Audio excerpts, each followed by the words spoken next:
Buzzcast.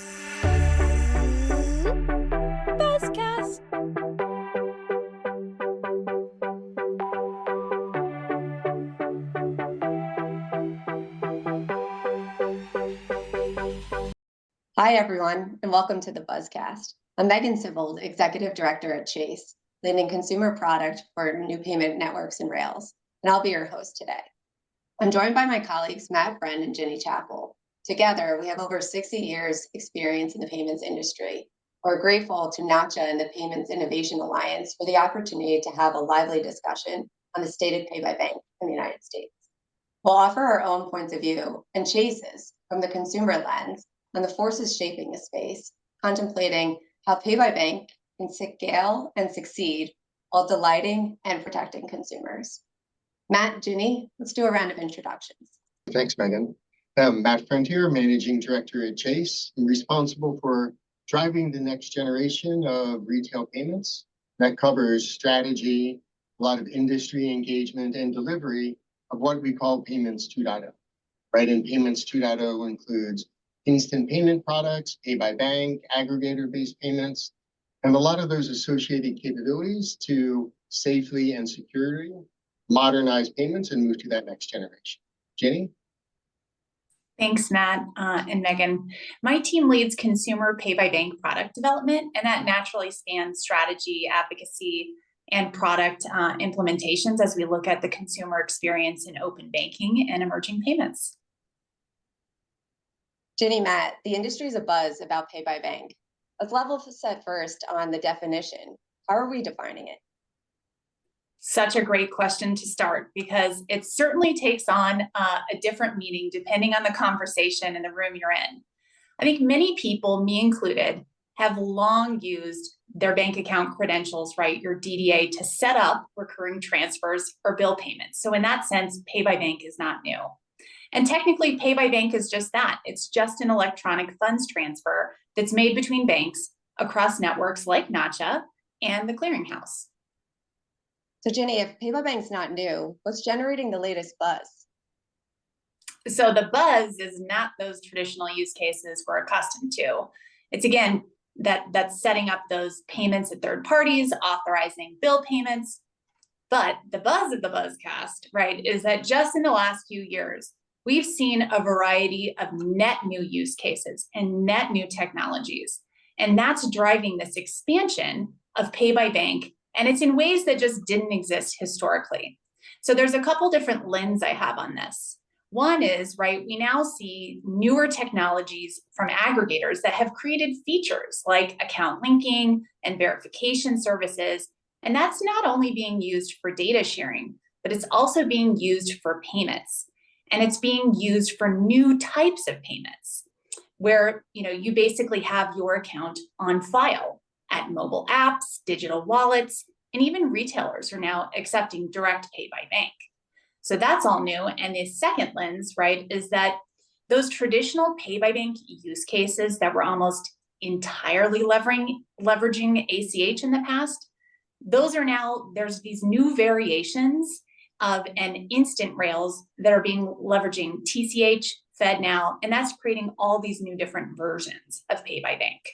And so, Ginny, right, you're right. There's all these new versions being created because, again, pay by bank isn't new, but that's what we're to really emphasize here. What we're talking about for pay by bank, and I think you'll hear us say it a lot, is these new use cases are what's fundamentally changing pay by bank that we've been using for the past 30, 50 years in some cases through the ACH, right? Because we know traditionally pay by bank is an ACH debit, right? For a bill pay to pay your utilities or your water bill or some sort of subscription. But now, just as you're saying, it's all these new technologies that are coming into play that are accelerating the evolution of the payments landscape and allowing for all these new variations of pay by bank, right? And we love the innovation, right? And big supporters of the innovation. We use pay by bank, right? But the reality is it's making sure that we're understanding the risks that we're creating and making sure the rest of the ecosystem is ready, because we all have to accept and understand that the risks are not the same. Of paying the same electric bill that you have for the last 12 years of where you've been living versus opening up a legal gambling account on Super Bowl Sunday and funding and betting on the big game, right? The risks associated with that and the servicing costs associated with that are just fundamentally different. So how do we really think of it? So it's in these new emerging use cases and the trends that we have to think about, because there's some flavors, right? Some variations of pay by bank, right? The first one that we all talk about and is the most common is the aggregator model. This is where an aggregator such as Plaid, Finicity, or Trustly, connects a merchant account to a consumer's bank account in order to process transactions. The different flavor of that then is what we call the rail model, where TCH, RTP, or FedNow, using their request for payment feature, right, have now enabled these same kind of use cases, but just in a bit of a different variation and different model, which again, different to use, different consumer experience and expectations. And then there's the network model, right? That's on the horizon. What's that going to look like for early warning systems as Zelle continues to? So I think as we continue to see this innovation in pay by bank, right, we love the innovation, but we're just really concerned about the increased risks.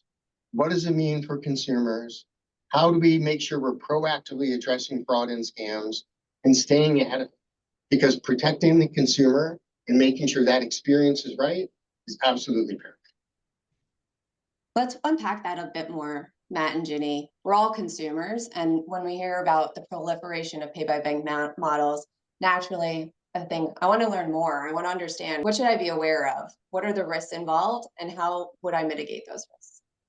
No, it's a great question, Megan, because it's just really important to bring it to life, right? And make it tangible for everybody. And so the traditional pay by bank is typically been for services rendered. You get a bill for how much electricity you used, how much water you used. So there's not a lot of need for consumer protections. There's typically not a lot of disputes, right? That come into play in those scenarios for traditional pay by bank. But now that we see the migration, right, of pay by bank moving to these emerging use cases and these higher risk use cases, now we're dealing with goods and services that are provided after payment.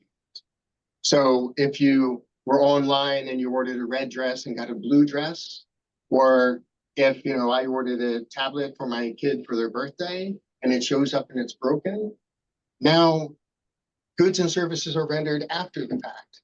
So how do we make sure we continue to evolve as an industry from understanding the great rules and structure that we've had in place in the low risk models to really understand as we move into these higher risk models, when consumers make purchase transactions or funding transactions that are higher risk, so that everybody understands the expectations, risks are addressed proactively, and working together as an industry to go through that. So, Ginny, what do you think?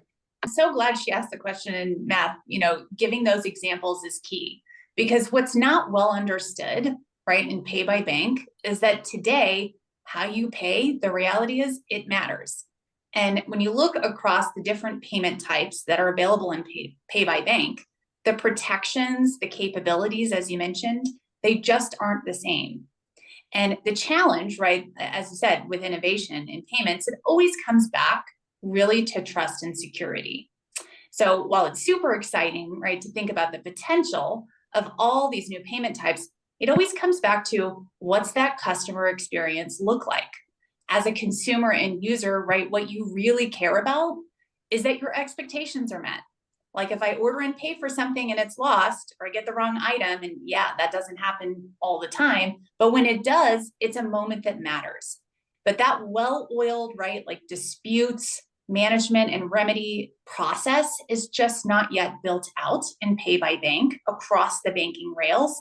So we see this just incredible opportunity in front of us to really further develop those protections and processes. And that's going to create payments experiences that consumers love. Clear that there's some work to be done to further develop pay by bank so that way it meets consumer expectations when things do go wrong. What do you collectively think needs to be done to future-proof pay by bank so that it continues to grow in a way that is both safe and sustainable for consumers? And Megan, it's really important, right, that we bring this up to think about the safety and sustainability for consumers, because this is really relevant to every network that's out there, every rail that's moving money. And again, it's great that the technology is in place to allow us to do it, but unless we address some of these fundamental considerations, right, we're ultimately going to miss the mark for consumers. So the first one that we really focus on is clear liability frameworks. Everybody understands what they're going to get, who has what roles, who has what responsibilities. Second, right, network level fraud prevention. The network sees every single transaction. It's in the best spot to be able to understand that risk, capture the data, and proactively help institutions and stakeholders up and downstream mitigate that risk. Third, right, a straightforward consumer dispute process and resolution protocols. Right, this is one thing that the card industry has done really well. It's built into the system. Everybody knows what they're expected to do. It's pay by bank evolves. We need to make sure that we do the same. Fourth, right, ecosystem accountability, right, for support in disputes. Everybody in the ecosystem benefits from payments. Everybody in the ecosystem has a role to play in making sure if there's a challenge, if there's an error, if there's a dispute, if there's a problem, it's addressed proactively together. And then finally, making sure that in its entirety, the ecosystem has sophisticated risk management, the right kind of security standards and compliance throughout for each and every participant. We're all owners in it. We're all stakeholders in it. So we've got a role to play to make sure that we all keep it together. Ginny, what would you say? Yeah, you brought up there's so much to double click on in what you just said, but I really want to underscore the importance of fraud monitoring, right? Because I think everyone deals with this problem throughout the ecosystem, and fraudsters they're simply put, just relentless, right? And they're going to look and seek to exploit vulnerabilities. So it's rarely just one solution, right, that can be used in order to fend off fraud, but there's a couple of different things that I think are worth double clicking on. Like one, right, data. This is so essential when it comes to the war on fraud. More data is just better when it comes to ridding the financial system of bad actors. And so there's a great opportunity that we have in front of us, again, as we look at the bank rails, enriching those transactions with additional data elements that's going to help to build out these fraud fighting algorithms that the whole ecosystem, right, can work together on and benefit from. And secondly, right, tokenization, not a new concept, right? It has been widely successful on a global scale in card payments. And so we have, again, a great opportunity ahead as an industry to apply those learnings and look at tokenization and protect that sensitive, bank account information. And lastly, right, the US can learn so much from what we've seen in other markets around the world. And it's, again, no secret that markets that moved quickly, right, into faster payments, while they've paved the way, right, when it comes to open banking, they were also forced to deal with a number of issues, and addressing fraud certainly came along with that. So we can take a page from their book and really apply some of the great capabilities that have worked well in other markets. And there's a number of examples of that, right? We could do confirmation of payee. We can look at alias directories. There's all kinds of learnings that I think are a great call to action as we look at the United States landscape. Yeah, and Ginny, you hit on it, just a couple key points, right? Especially about the intersection of the new technologies that are out there and making sure that, because all customers are educated and consumers are educated in particular, because consumers are really just trying to make a payment, right? And they're not always aware, and most of them certainly aren't aware of the rights and the risks and the differences and the benefits and the challenges of paying one way versus paying another way. And from a consumer experience, and certainly from anybody who's listening to this, you would never want anybody in your friends or family to have a personal experience of being on the wrong side. So it's really, how do we as an industry, take that customer education, work together to really advance it in a consistent way to not only raise that understanding, right, for consumers and customers out there as well, but really address in a consistent way consumer expectations across the board for all those variations and all the types of pay by bank. So then consumers can really know and understand what those trade-offs are. And that's, like just my last point on this is just the industry-wide engagement, right? We all have a stake in this, in customer education, in fraud and risk management, working together to build out the best tools and services and capabilities to make pay by bank work for everybody in a safe and secure way. So now while we've done this great innovation and we have this great capability, how do we have the tools in place to take care of it? And so it's, especially with new rails and even with the existing rails, how do we make sure we have the right kind of approach to work together, the right kind of operating rules? And it's now becoming critically important as a lot of the higher risk use cases that we see are really coming into play. Ginny and Matt, I've enjoyed our conversation demystifying pay by bank and its application across new and emerging use cases. What I heard is that it's important to promote the growth of pay by bank in a way that's both sustainable and safe for consumers. The most successful payment products are the ones that consumers both love and trust. And it's clear to me that we have some work to do, and everyone should care about making those changes to create pay by bank products that both consumers are delighted by and can rely on when something goes wrong. While pay by bank has worked for certain use cases in the past, now the focus needs to be on developing clear liability frameworks, risk management capabilities, and consumer education in an ecosystem that holds all participants accountable to make it future ready. I, for one, am excited to continue collaborating on pay by bank as a consumer myself and look forward to the continued use of pay by bank in the future. Thank you to the Payments Innovation Alliance and NACHA for creating the space to have these very important conversations. Thank you, Nacha. Thanks, Alliance. We'll see you later. Thank you for watching Buzzcasts, a program of NACHA's Payments Innovation Alliance. Buzzcasts are for informational purposes only, and its contents do not constitute legal or financial advice. Opinions expressed are not necessarily the views or positions held by NACHA. All rights reserved.